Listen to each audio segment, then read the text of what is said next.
Mama kazunya jo ludan jai de mama kazunya jo bono mani ya jama zi twa do kazunya nasi ya la de ai nasi ko tzi ya jo me tzi ya shin hin li shet sa me di ni ya do jo sa me ni be phit pa de so do ngayuk ti ko jo lai pa me da kazunya ne ayan ko ma lai phat de bono ngapi li ne ngayuk ti thang lai me bonoဒါတို့ကျမရေဆေးသက်စင်ထားတဲ့ကစွန်းရက်လေးတွေဖြစ်ပါတယ်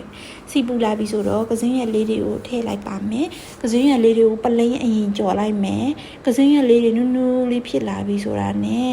စားရင်ရှုံမုံလေးထည့်ပါမယ်လူတိုင်းကြိုက်တယ်မမကစွန်းရက်ကြော်ပေါ့နော်ဒီနေ့ကတော့ထမင်းမိန်ပဲရှင်ကစွန်းရက်ကြော်လေးနဲ့ငရုတ်သီးထောင်းလေးနဲ့ဆိုတော့ပြောစရာမလိုတော့ဘူးပေါ့နော်ကစွန်းရက်လေးတွေနူးနူးလေးဖြစ်အောင်ဒီထားလိုက်ပါမယ်ဒီကစွန်းရက်ကိုတခြားအစာပလာလေးနဲ့ကြော်စားရတယ်ဆိုလို့ရှိရင်လည်းကောင်းတယ်ပေါ့နော်ဒါပေမဲ့ကျမ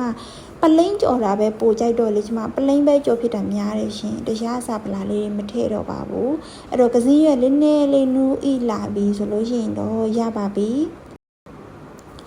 အရင်သေးလောက်ထားတဲ့ကျွတ်သွန်အနီပါတပါလေးတင်ထားလေးတွေကိုထည့်လိုက်ပါမယ်လူတိုင်းကြိုက်တဲ့မမကစွန်းရက်ကြော်ကတော့ရပါပြီရှင်အားလုံးပဲထမင်းစားမိကြပါစေ